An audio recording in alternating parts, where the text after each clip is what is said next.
Selamat pagi, perkenalkan nama saya Sri Melda Damanik, Angkatan 34, Kelompok 4, peserta Laskar CPNS tahun 2021 BPSDM Provinsi Sumatera Utara.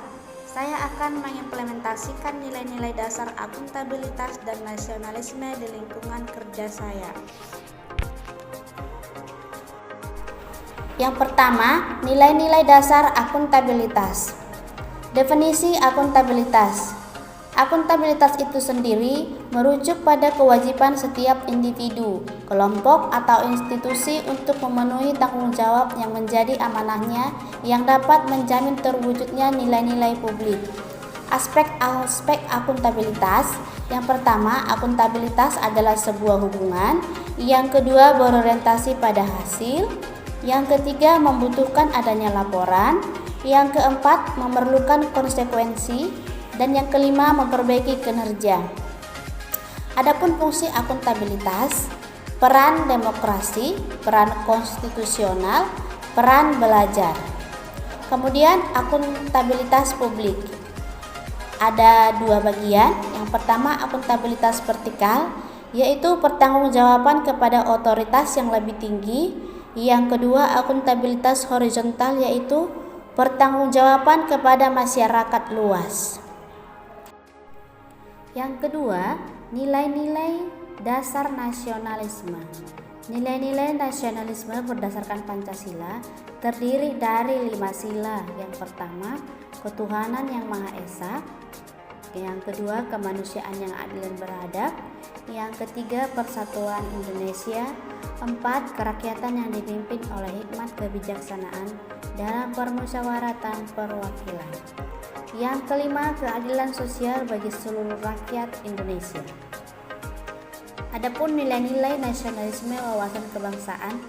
Yang pertama, penghargaan terhadap harkat dan martabat sebagai makhluk Tuhan yang Maha Kuasa. Tekad bersama untuk berkehidupan yang bebas, merdeka dan bersatu. Cinta tanah air dan bangsa, demokrasi dan kedaulatan rakyat, kesetiakawanan sosial, masyarakat adil dan makmur. Tingkatan akuntabilitas ada 5. Yang pertama, akuntabilitas personal. Yang kedua, akuntabilitas individu. Yang ketiga, akuntabilitas kelompok. Yang keempat, akuntabilitas organisasi. Dan yang kelima, akuntabilitas stakeholder. Untuk menciptakan lingkungan kerja yang akuntabel, seorang ASN harus mempunyai nilai kepemimpinan, transparansi, integritas, tanggung jawab, keadilan, kepercayaan, keseimbangan, kejelasan, serta konsistensi. Menjadi ASN yang berakuntabel, mampu mengambil kebijakan yang tepat ketika terjadi konflik kepentingan, tidak terlibat dalam politik praktis, melayani warga dengan adil dan konsisten dalam menjalankan tugas dan fungsinya. Selanjutnya, ASN sebagai pelaksana kebijakan publik. 3 kegiatan pokok yang berkaitan dengan kebijakan publik yaitu: yang pertama, perumusan kebijakan, yang kedua, implementasi kebijakan, yang ketiga, pengawasan dan penilaian hasil kebijakan. ASN sebagai pelayan publik yaitu bersikap adil dan tidak diskriminasi, profesional dan berintegritas dalam memberikan pelayanan, serta menjunjung tinggi nilai-nilai kejujuran, keadilan, tidak korupsi, transparansi, akuntabel, dan memuaskan publik.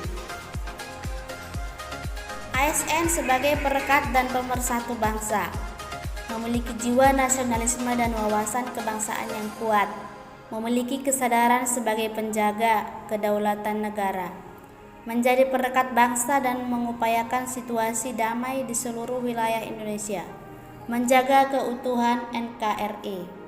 ASN mampu mengaktualisasikan wawasan kebangsaan dan jiwa nasionalisme dalam menjalankan profesinya sebagai pelayan publik yang berintegritas. Sekian pemaparan dari saya. Atas perhatiannya saya ucapkan terima kasih.